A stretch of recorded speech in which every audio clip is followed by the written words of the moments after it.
6 લોકોના મોત નીપજ્યા। એસટી બસ અને રિક્ષા વચ્ચે અકસ્માતમાં 6 લોકોના મોત થયા।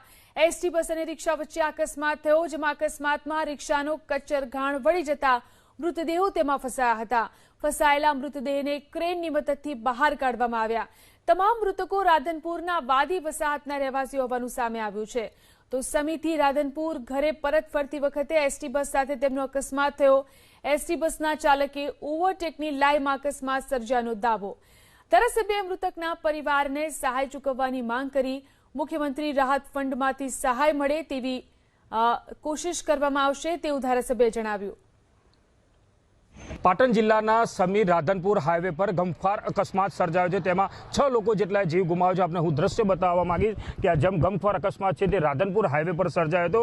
બસ અને રિક્ષા વચ્ચે અકસ્માત સર્જાયો હતો। હાલ તો પૂરતી માહિતી મળે બસ છે તે ઓવરટેક કરવા જતા રિક્ષાને કચડધામ કરી નાખ્યો છે અને 6 લોકો ઘટના સ્થળે તેમનું મોત નીપજ્યું હતું। એટલે કહી શકાય કે હાલ તો માહિતી મળતા જે 6 લોકો જે રિક્ષાના અંદર સવાર હતા તે રાધનપુર વાદી વસાવતના રહેવાસી હતા તેવું સામે આવ્યું છે। કહી શકાય કે જે બસ છે તે બસનો કહેર છે તે 6 લોકોના જીવ ગુમાવે છે। એટલે કહી શકાય કે જે રીતના હાઈવે પર જે પેસેન્જર જે ગાડીઓ ફરતી હોય છે, વાહન ચાલકો જે પેસેન્જર ભરીને ફરતા હોય છે ત્યાં કાંઈક રોકટોક ભરીને જતા હોય છે, તેમાં જ અકસ્માતો સર્જાતા હોય છે। સામે ટ્રાફિક પોલીસ તેમજ સ્થાનિક પોલીસ પર અનેક સવાલો ઉભા થતા હોય છે। વારંવાર સમી હાઈવે હોય કે રાધનપુર હાઈવે પર ગમખ્વાર અકસ્માત સર્જાતા હોય તે ઓવરલોડ ગાડીના કારણે જ અકસ્માતો સર્જાતા હોય છે। સાથે કહી શકાય કે જે સલામત સવારી એસટી અમારીના જે દાવા પોકાર કરતી જે એસટી નિગમ ખાતું છે, પરંતુ આજે એસટી નિગમની જે બસ છે તેના દ્વારા જે 6 લોકોના જીવ ગુમાવવાનો વારો આવે છે। સાથે કહી શકાય કે ઘટના સ્થળે જે લોકો મોત નીપજ્યા છે તે લોકોને રાધનપુરની રેફરલ હોસ્પિટલ ખાતે પીએમ માટે ખસેડવામાં છે। સાથે કહી શકાય કે અહીંયા રાધનપુર પોલીસ તેમજ સમી પોલીસ છે તે ઘટના સ્થળે પહોંચી છે અને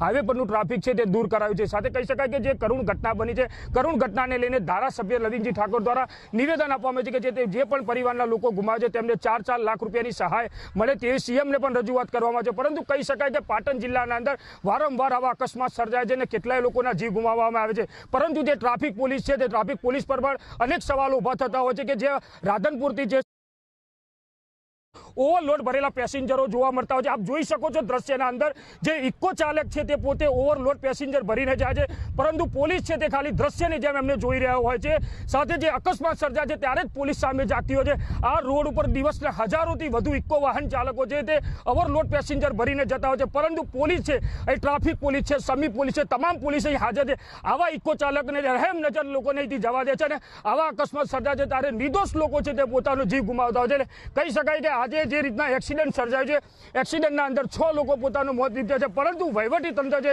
ક્યારે કડક પગલાં ભરે છે તે જોવાનું રહેશે।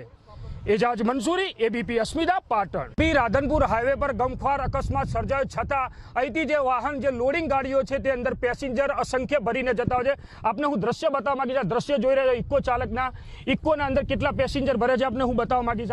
કેમેરામેનને કહીશ આપ દ્રશ્ય બતાવો છે, મેડમ ખોલજો।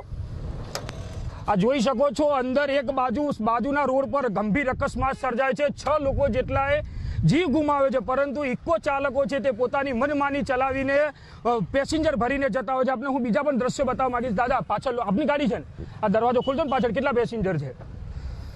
હા, કેમેરામેન આપને જો દ્રશ્ય બતાવશે, તમે જોઈ રહ્યા છો અંદર નાના બાળકો પણ અંદર ભરેલા છે, એટલે અંદર મિનિમમ 10 જેટલા પેસેન્જર અંદર ભર્યા છે અને ગાડી છે તે અહીંથી પસાર થઈ રહી છે, પરંતુ એક બાજુ પોલીસ છે તે મોક્ષ બની છે અને જોઈ રહી છે। આપણે ડ્રાઈવરને જ વાત કરજો, કાકા સાચું બોલજો, કેટલા ભર્યા છે?